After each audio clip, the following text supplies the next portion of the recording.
The Fur Country by Jules Verne. Part 1, Chapter 21. The Large Polar Bears.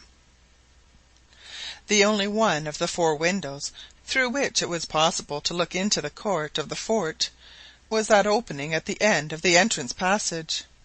The outside shutters had not been closed, but before it could be seen through it had to be washed with boiling water, as the panes were covered with a thick coating of ice. This was done several times a day by the Lieutenant's orders, when the districts surrounding the fort were carefully examined, and the state of the sky and of the alcohol thermometer placed outside were accurately noted. On the 6th January, towards 11 o'clock in the morning, Kellet, whose turn it was to look out, suddenly called the Sergeant and pointed to some moving masses indistinctly visible in the gloom. Long, approaching the window, observed quietly, "They are bears." In fact, half a dozen of these formidable animals had succeeded in getting over the palisades, and, attracted by the smoke from the chimneys, were advancing upon the house. On hearing of the approach of the bears, Hobson at once ordered the window of the passage to be barricaded inside. It was the only unprotected opening in the house, and when it was secured it appeared impossible for the bears to effect an entrance. The window was, therefore, quickly closed up with bars, which the carpenter Mac Nab wedged firmly in, leaving a narrow slit through which to watch the movements of the unwelcome visitors. "Now," observed the head carpenter, "these gentlemen can't get in without our permission, and we can have time to hold a council of war." "Well, Lieutenant," exclaimed Mrs Barnett, "nothing has been wanting to our northern winter. After the cold come the bears." "Not after," replied the Lieutenant, "but, which is a serious matter, with the cold, and a cold so intense that we cannot venture outside. I really don't know how we shall get rid of those tiresome brutes." "I suppose they will soon get tired of prowling about," said the lady, "and return as they came." Hobson shook his head, as if he had his doubts. "You don't know these animals, madam. They are famished with hunger, and will not go until we make them." "Are you anxious, then?" "Yes and no," replied the Lieutenant. "I don't think the bears will get in, but neither do I see how we can get out, should it become necessary for us to do so." With these words Hobson turned to the window, and Mrs Barnett joined the other women who had gathered round the Sergeant, and were listening to what he had to say about the bears. He spoke like a man well up in his subject, for he had had many an encounter with these formidable carnivorous creatures, which are often met with even towards the south, where, however, they can be safely attacked, whilst here the siege would be a regular blockade, for the cold would quite prevent any attempt at a sortie. Throughout the whole day the movements of the bears were attentively watched. Every now and then one of them would lay his great head against the window pane, and an ominous growl was heard. The Lieutenant and Sergeant Long took counsel together, and it was agreed that if their enemies showed no sign of beating a retreat, they would drill a few loopholes in the walls of the house and fire at them. But it was decided to put off this desperate measure for a day or two, as it was desirable to avoid giving access to the outer air, the inside temperature being already far too low. The walrus oil to be burnt was frozen so hard that it had to be broken up with hatchets. The day passed without any incident. The bears went and came, prowling round the house, but attempting no direct attack. Watch was kept all night, and at 4 o'clock in the morning they seemed to have left the court. At any rate, they were nowhere to be seen. But about 7 o'clock Marbre went up to the loft to fetch some provisions, and on his return announced that the bears were walking about on the roof. Hobson, the sergeant, Mac Nab, and 2 or 3 soldiers seized their arms and rushed to the ladder in the passage, which communicated with the loft by a trap-door. The cold was, however, so intense in the loft that the men could not hold the barrels of their guns, and their breath froze as it left their lips, and floated about them as snow. Marlborough was right. The bears were all on the roof, and the sound of their feet and their growls could be distinctly heard. Their great claws caught in the laths of the roof beneath the ice, and there was some danger that they might have sufficient strength to tear away the woodwork. The lieutenant and his men, becoming giddy and faint from the intense cold, were soon obliged to go down, and Hobson announced the state of affairs in as hopeful a tone as he could assume. "The bears," he said, "are now upon the roof. We ourselves have nothing to fear, as they can't get into our rooms, but they may force an entrance to the loft, and devour the furs stowed away there. Now these furs belong to the company, and it is our duty to preserve them from injury. I ask you then, my friends, to aid me in removing them to a place of safety." All eagerly volunteered, and relieving each other in parties of 2 or 3, for none could have supported the intense severity of the cold for long at a time, they managed to carry all the furs into the large room in about an hour. Whilst the work was proceeding, the bears continued their efforts to get in, and tried to lift up the rafters of the roof. In some places the laths became broken by their weight, and poor Mac Nab was in despair. He had not reckoned upon such a contingency when he had constructed the roof, and expected to see it give way every moment.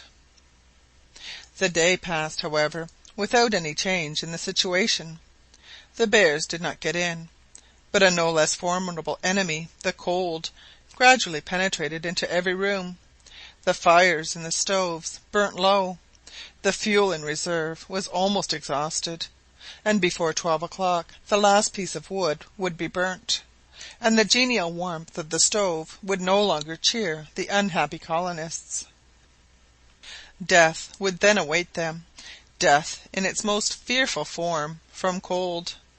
The poor creatures, huddled together round the stove, felt that their own vital heat must soon become exhausted, but not a word of complaint passed their lips. The women bore their sufferings with the greatest heroism, and Mrs Mac Nab pressed her baby convulsively to her ice-cold breast.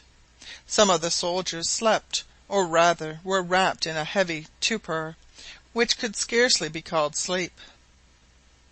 At about 3 o'clock in the morning, Hobson consulted the thermometer hanging in the large room, about 10 feet from the stove. It was marked 4° Fahrenheit below zero.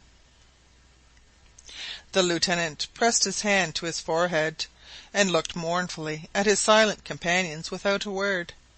His half-condensed breath shrouded his face in a white cloud, and he was standing rooted to the spot when a hand was laid upon his shoulder. He started and looked round to see Mrs Barnett beside him. "Something must be done, Lieutenant Hobson," exclaimed the energetic woman. "We cannot die like this without an effort to save ourselves." "Yes," replied the lieutenant, feeling revived by the moral courage of his companion. "Yes, something must be done." And he called together Long, Mac Nab, and Rae, the blacksmith, and the bravest men in his party, all together with Mrs Barnett, hastened to the window, and having washed the panes with boiling water, they consulted the thermometer outside. 72 degrees! cried Hobson. "My friends, 2 courses are only open to us. We can risk our lives to get a fresh supply of fuel, or we can burn the benches, beds, partition walls, and everything in the house to feed our stoves for a few days longer. A desperate alternative, for the cold may last some time yet. There is no sign of a change in the weather."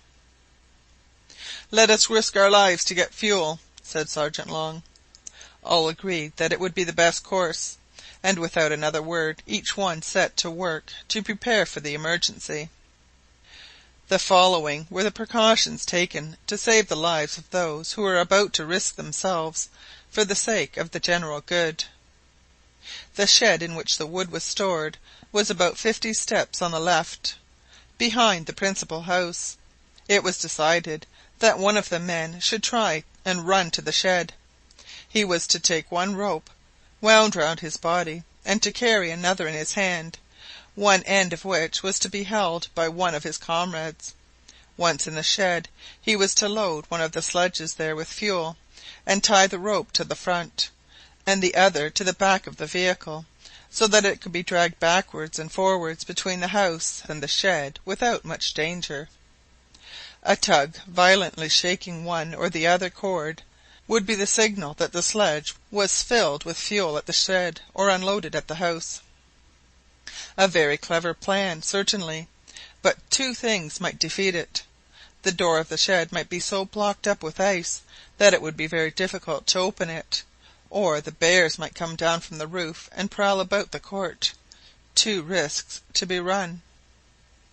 Long, Mac Nab, and Rae, all three volunteered for the perilous service, but the sergeant reminded the other two that they were married, and insisted upon being the first to venture.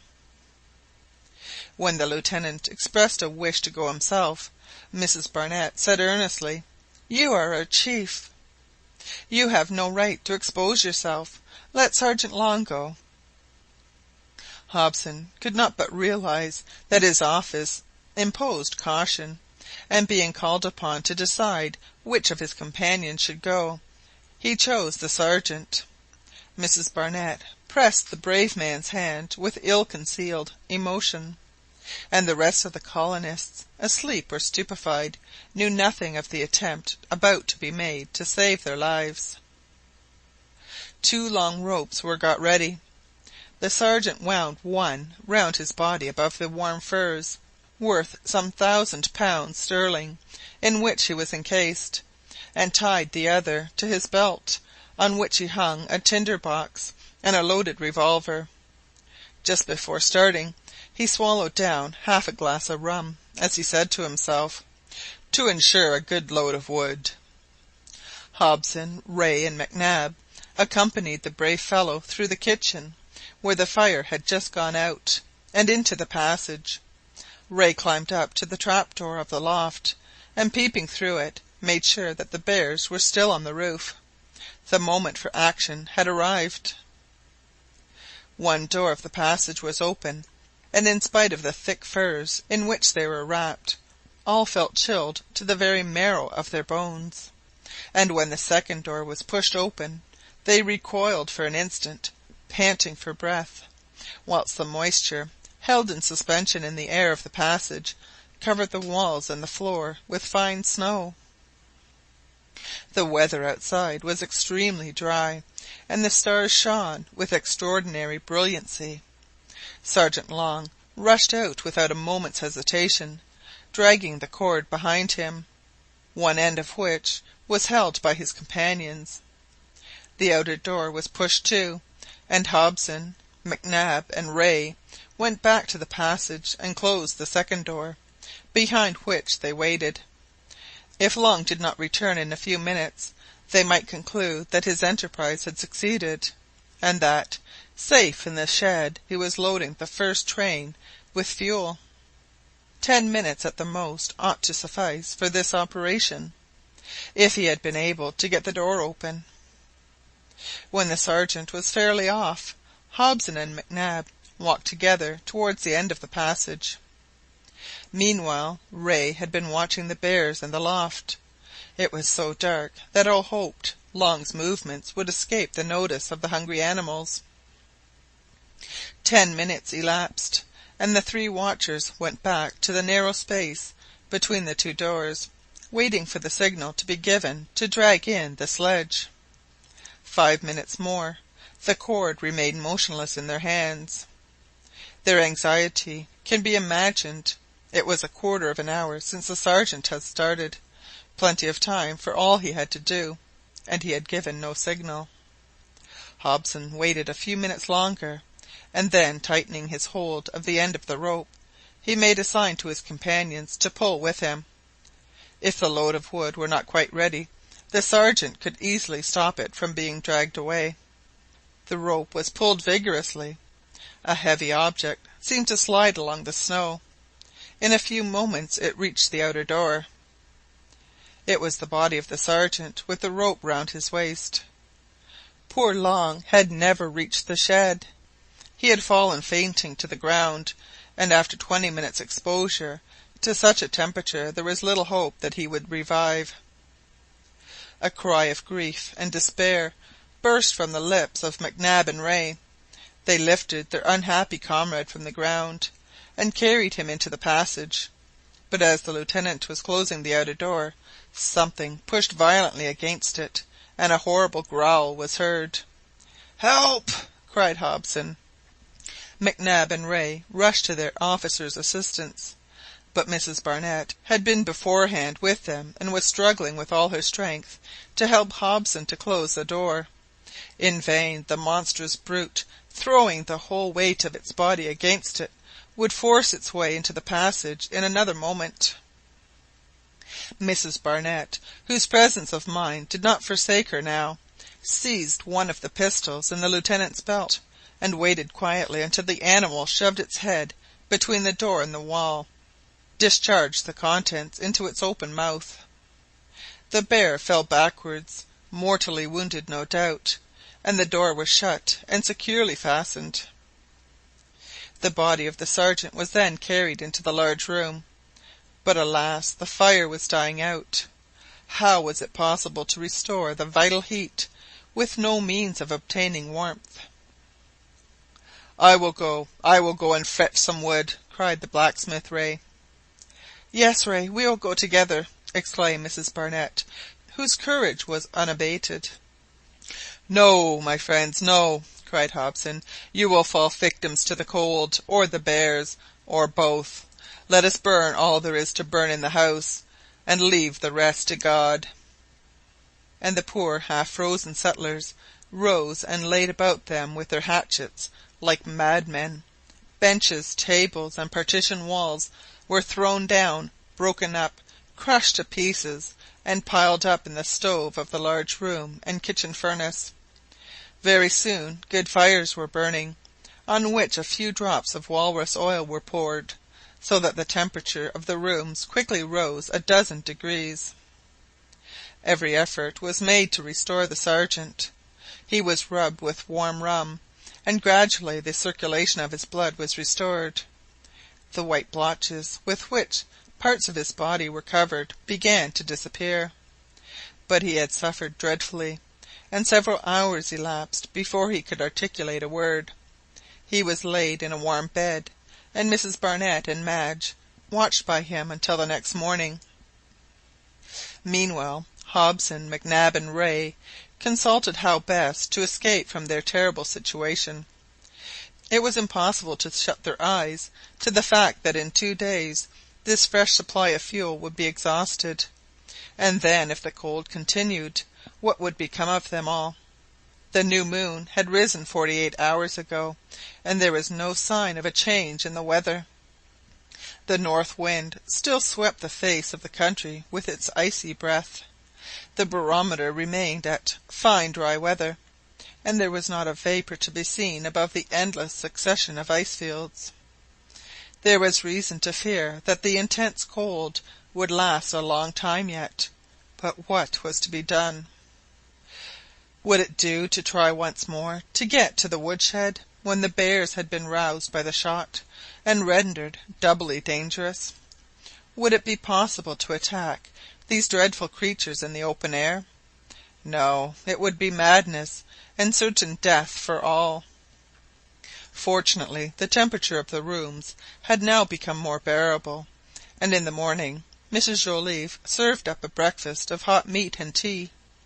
Hot grog was served out, and the brave Sergeant was able to take his share. The heat from the stoves warmed the bodies and reanimated the drooping courage of the poor colonists, who were now ready to attack the bears at a word from Hobson. But the Lieutenant, thinking the forces unequally matched, would not risk the attempt, and it appeared likely that the day would pass without any incident worthy of note, when at about 3 o'clock in the afternoon a great noise was heard on the top of the house. "There they are!" cried 2 or 3 soldiers, hastily arming themselves with hatchets and pistols. It was evident that the bears had torn away one of the rafters of the roof, and got into the loft. "Let every one remain where he is," cried the Lieutenant. "Ray the trap!" The blacksmith rushed into the passage, scaled the ladder, and shut and securely fastened the trap door. A dreadful noise was now heard, growling, stamping of feet, and tearing of claws. It was doubtful whether the danger of the anxious listeners was increased, or the reverse. Some were of the opinion that if all the bears were in the loft it would be easier to attack them. They would be less formidable in a narrow space, and there would not be the same risk of suffocation from cold. Of course, a conflict with such fierce creatures must still be very perilous, but it no longer appeared so desperate as before. It was now debated whether it would be better to go and attack the besiegers, or to remain on the defensive. Only one soldier could get through the narrow trap-door at a time, and this made Hobson hesitate, and finally resolve to wait.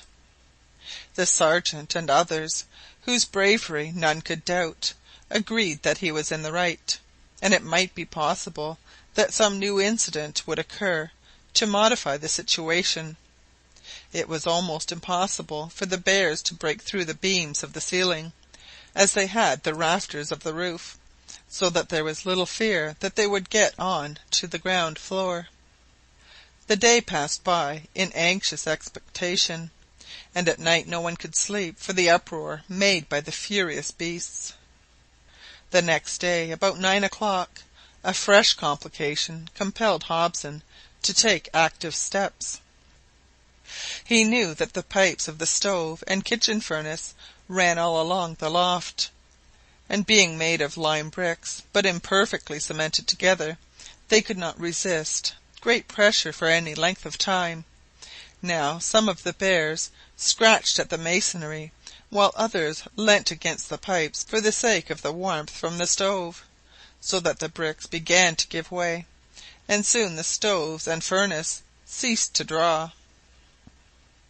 This really was an irreparable misfortune, which would have disheartened less energetic men, but things were not yet at their worst. While the fire became lower and lower, a thick, nauseous, acrid smoke filled the house. The pipes were broken, and the smoke soon became so thick that the lamps went out. Hobson now saw that he must leave the house if he wished to escape suffocation. But to leave the house would be to perish with cold. At this fresh misfortune some of the women screamed, and Hobson, seizing a hatchet, shouted in a loud voice, "To the bears! To the bears, my friends!" It was the forlorn hope. These terrible creatures must be destroyed. All rushed into the passage and made for the ladder, Hobson leading the way. The trap-door was opened, and a few shots were fired into the black whirlpool of smoke. Mingled howls and screams were heard, and blood began to flow on both sides, but the fearful conflict was waged in profound darkness. In the midst of the melee, a terrible rumbling sound suddenly drowned the tumult. The ground became violently agitated, and the house rocked as if it were being torn up from its foundations. The beams of the walls separated, and through the openings Hobson and his companions saw the terrified bears rushing away into the darkness, howling with rage and fright. Chapter 21.